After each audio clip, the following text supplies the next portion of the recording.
Welcome back to the One Chapter a Day Bible Challenge, Day 189, Luke chapter 12.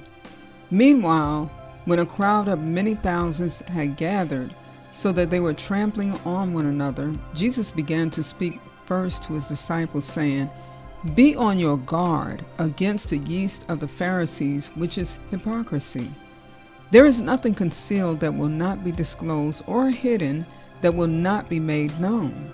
What you have said in the dark will be heard in the daylight, and what you have whispered in the ear of the inner rooms will be proclaimed from the roofs. I tell you, my friends, do not be afraid of those who kill the body and after that can do no more. But I will show you whom you should fear. Fear him who, after your body has been killed, has authority to throw you into hell. Yes, I tell you, fear him. Are not 5 sparrows sold for 2 pennies?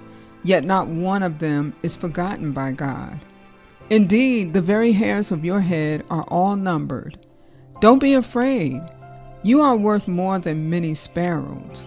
I tell you, whoever publicly acknowledges me before others, the Son of Man will also acknowledge before the angels of God. But whoever disowns me before others will be disowned before the angels of God.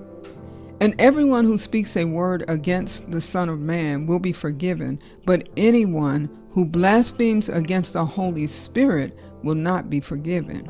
When you are brought before synagogues, rulers, and authorities, do not worry about how you will defend yourselves or what you will say, for the Holy Spirit will teach you at that time what you should say. Someone in the crowd said to him, "Teacher, tell my brother to divide the inheritance with me." Jesus replied, "Man, who appointed me a judge or an arbiter between you?"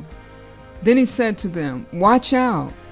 Be on your guard against all kinds of greed. Life does not consist in an abundance of possessions." And he told them this parable. The ground of a certain rich man yielded an abundant harvest. He thought to himself, "What shall I do? I have no place to store my crops." Then he said, "This is what I'll do. I will tear down my barns and build bigger ones, and there I will store my surplus grain. And I'll say to myself, you have plenty of grain laid up for many years. Take life easy, eat, drink, and be merry." But God said to him, "You fool! This very night your life will be demanded from you. Then who will get what you have prepared for yourself? This is how it will be with whoever stores up things for themselves, but is not rich toward God." Then Jesus said to his disciples, "Therefore I tell you, do not worry about your life, what you will eat, or about your body, what you will wear. For life is more than food, and the body more than clothes. Consider the ravens. They do not sow or reap. They have no storeroom or barn. Yet God feeds them. And how much more valuable you are than birds. Who of you by worrying can add a single hour to your life? Since you cannot do this very little thing, why do you worry about the rest? Consider how the wild flowers grow. They do not labor or spin. Yet I tell you, not even Solomon in all his splendor was dressed like one of these. If that is how God clothes the grass of the field, which is here today and tomorrow is thrown into the fire, how much more will he clothe you, you of little faith? And do not set your heart on what you will eat or drink. Do not worry about it. For the pagan world runs after all such things, and your Father knows that you need them. But seek first his kingdom, and these things will be given to you as well. Do not be afraid, little flock, for your Father has been pleased to give you the kingdom. Sell your possessions and give to the poor. Provide purses for yourselves that will not wear out, a treasure in heaven that will never fail, where no thief comes near and no moth destroys. For where your treasure is, there your heart will be also. Be dressed, ready for service, and keep your lamps burning. like servants waiting for their master to return from a wedding banquet, so that when he comes and knocks, they can immediately open the door for him. It will be good for those servants whose master finds them watching when he comes. He will dress himself to serve, will have them recline at the table, and will come and wait on them. It will be good for those servants whose master finds them ready, even if he comes in the middle of the night or toward daybreak. But understand this: if the owner of the house had known what hour the thief was coming, he would not have let his house be broken into.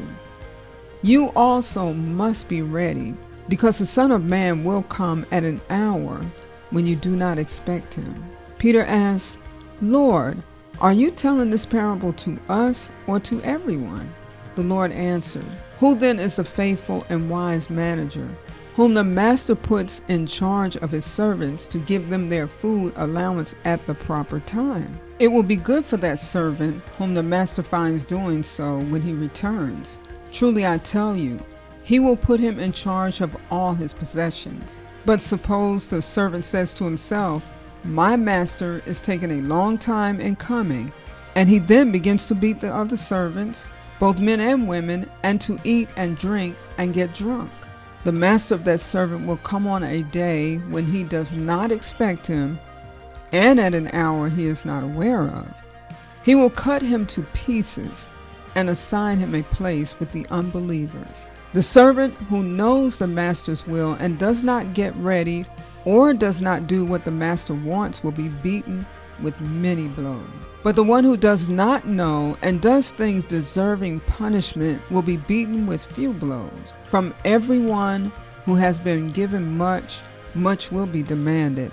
And from the one who has been entrusted with much, much will be asked. I have come to bring fire on the earth, and how I wish it were already kindled. But I have a baptism to undergo, and what constraint I am under until it is completed. Do you think I came to bring peace on earth? No, I tell you, but division. From now on there will be 5 in one family divided against each other, 3 against 2, and 2 against 3. They will be divided, father against son, and son against father, mother against daughter, and daughter against mother, mother-in-law against daughter-in-law, and daughter-in-law against mother-in-law." He said to the crowd, "When you see a cloud rising in the west, immediately you say it's going to rain, and it does. And when the south wind blows, you say it's going to be hot, and it is. Hypocrites! You know how to interpret the appearance of the earth and the sky. How is it that you don't know how to interpret this present time? Why don't you judge for yourselves what is right? As you are going with your adversary to the magistrate, try hard to be reconciled on the way, or your adversary may drag you off to the judge, and the judge turn you over to the officer, and the officer throw you into prison. I tell you, you will not get out until you pay the last penny."